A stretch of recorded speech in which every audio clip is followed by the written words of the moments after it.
Karnataka assembly election में JDS की बुरी तरह हार हुई है, इसकी क्या वजह है? वजूहत बहुत सारी हो सकती हैं, उस पर सारे जेडीएस के लीडरान गौर कर रहे हैं।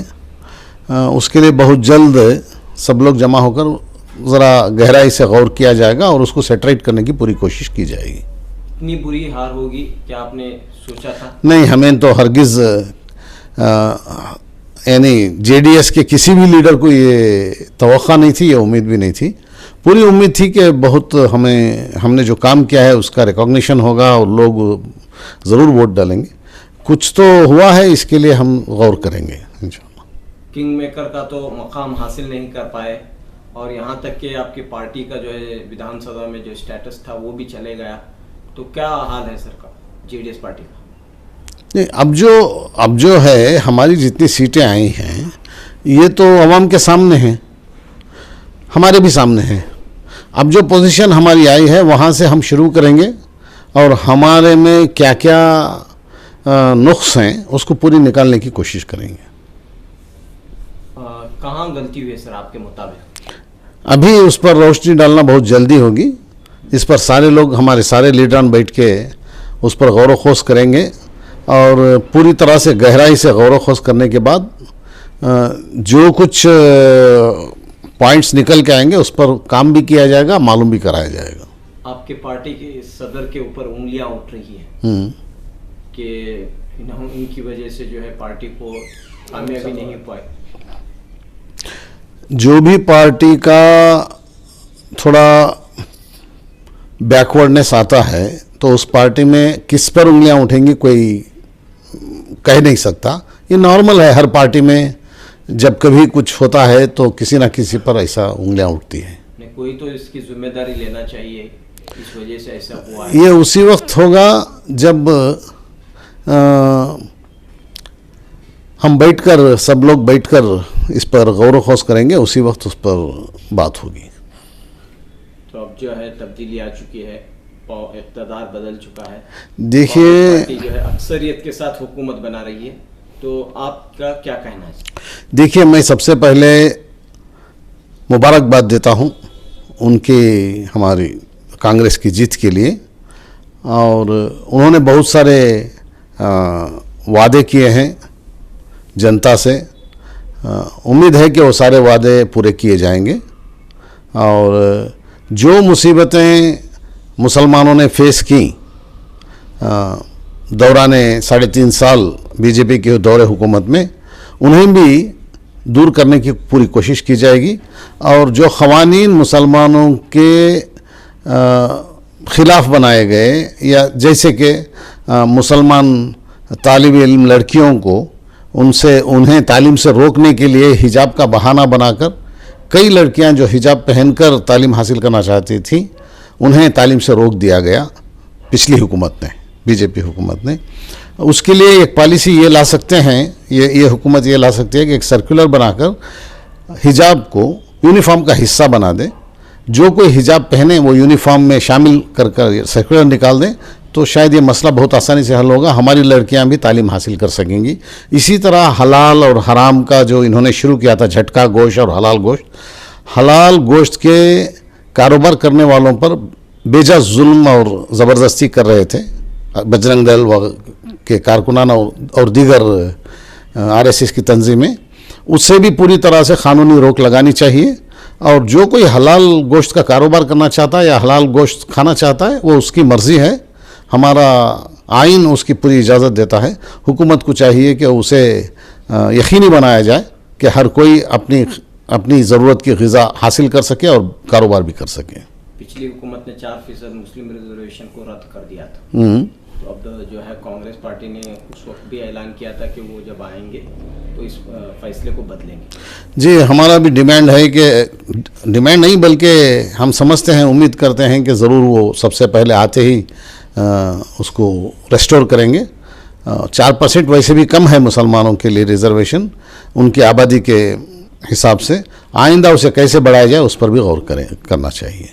अब जो है मिनिस्ट्री बन रही है, अलग अलग तबकों की जानिब से, अलग अलग ज़ातों की जानिब से डिमांड्स आ रहे हैं कि पोर्टफोलियोज़ होने चाहिए, इनकी कम्युनिटीज़ को रिप्रेजेंटेशन होना चाहिए, तो माइनॉरिटीज़ के लिए कहाँ तक रिप्रेजेंटेशन होना चाहिए? देखिए, चूंकि मैं जेडीएस का सीनियर वाइस प्रेसिडेंट हूँ, लिहाजा मैं समझता हूँ कि अगर मेरी पार्टी की हुकूमत आती तो ज़रूर हम उस पर सब तबकों को इंसाफ से उन तबके के हिसाब से हुकूमत में भी हिस्सेदारी देने का सोचे होते। मैं उम्मीद करता हूं कि चूंकि वो कांग्रेस भी इसी तरह के वादे कर चुकी है और सेक्युलर पार्टी भी है, उम्मीद है कि वो भी ज़रूर हर तबके को उनकी तादाद के मुताबिक नुमाइंदगी देगी। डिप्टी सीएम का डिमांड किया जा रहा है खासतौर पर मुस्लिम तबके के लिए, इस सिलसिले में आप क्या कहें? देखिए, जहाँ तक हमारा आइन हमें यकसा हुकूक की यकीन दहानी करता है, लिहाजा मुसलमानों को कोई भी पोजीशन नहीं कर देना चाहिए, इस तरह का कोई कानून नहीं है। लिहाजा सब डिप्टी चीफ मिनिस्टर हो या चीफ मिनिस्टर हो या कुछ भी हो, मुसलमानों का हक बनता है तो देना चाहिए, उन्हें मिलना चाहिए। तो कुल मिलाकर आप क्या कह रहे हैं सर, पब्लिक के लिए और आज के जो हालात पर क्या कहें? देखिए, सबसे पहली बात यह है कि हमारा मंशा जेडीएस का ये था कि बीजेपी को पूरी तरह से उसके हुकूमत में जो जुल्म और ज़बरदस्ती और ज़्यादतियाँ हो रही थी उसके लिए किसी भी सूरत में बीजेपी को हटाना है, ये हमारा नस्बुल आइन था। अब तो बीजेपी नहीं रही और 66 ही उनके मेंबर्स चुनकर आए, लिहाजा हमें अब वो बीजेपी हुकूमत में नहीं आ सकती। ये सबसे बड़ी कामयाबी है मुसलमानों की और दीगर सेक्युलर फोर्सेस और अमन पसंद हमारे हिंदू बरादरान की भी।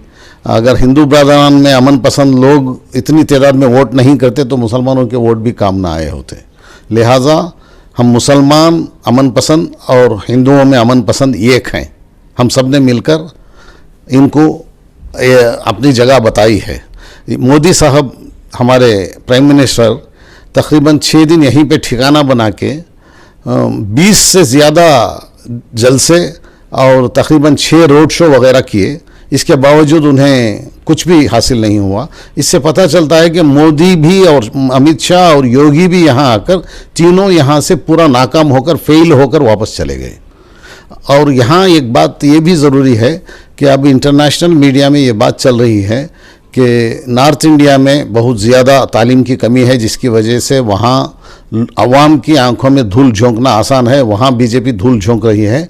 चूँकि कर्नाटक पढ़े लिखे लोगों का है, यहाँ धूल झोंकने में मोदी, शाह और योगी कामयाब नहीं हो सके। सैयद शफीउल्लाह साहब, आपका ताल्लुक जो है मिली तंजीमों से भी है, ख़ासतौर पर ऑल इंडिया मिली काउंसिल से भी आपका ताल्लुक जी। है।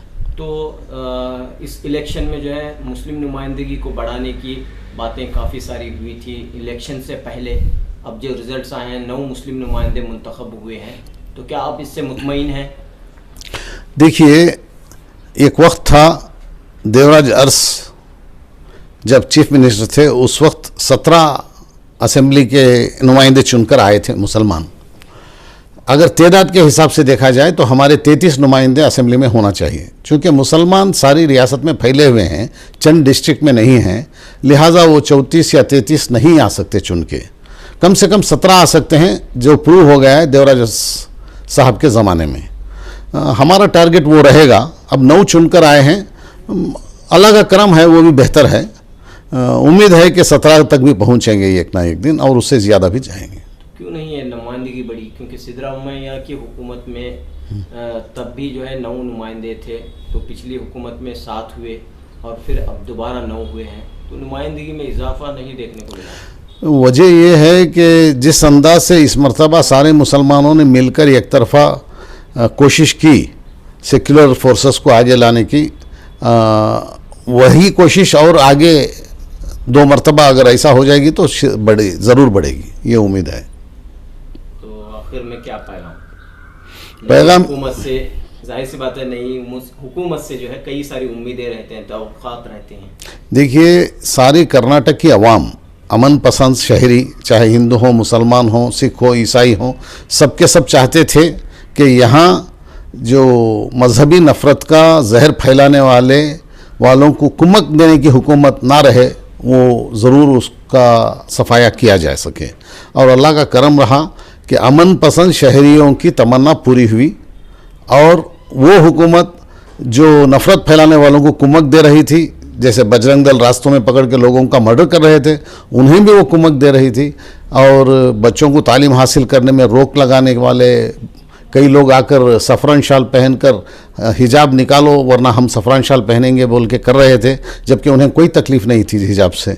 इस तरह और हलाल गोश्त बेचने वालों को आड़े कर रहे थे और मेलों में मुसलमान व्यापारियों को उनके दुकान उठाकर फेंके जा रहे थे। और हुकूमत ने जानबूझकर उससे खामोशी इख्तियार की, जिसकी वजह से सारे मुसलमान सफ़र हो रहे थे। ये ना मुसलमानों को पसंद आ रहा था, ना ही हमारे अमन पसंद हिंदू शहरियों को ये पसंद आ रहा था। कर्नाटक ने प्रूव कर दिया कि यहाँ अमन पसंद हिंदू ज़्यादा हैं और वो चाहते हैं कि हिंदू मुसलमान एक रहें, और यहाँ पढ़े लिखे लोग हैं, लिहाजा उन्हें गुमराह करना मोदी साहब और शाह साहब और योगी साहब को भी, उन सबको कर्नाटक के अवाम को गुमराह करना मुमकिन नहीं हो सका। लिहाजा उम्मीद है कि अब चूँकि वो हुकूमत नहीं है, उस हुकूमत की जानिब से किए गए हर किस्म के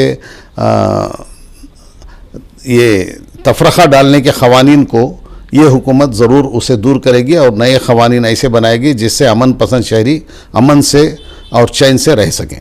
राहुल गांधी का बयान आया था कि नफ़रत के बाज़ार में मोहब्बत की दुकान खोलेंगे, तो ऐसा ही कुछ हुआ है?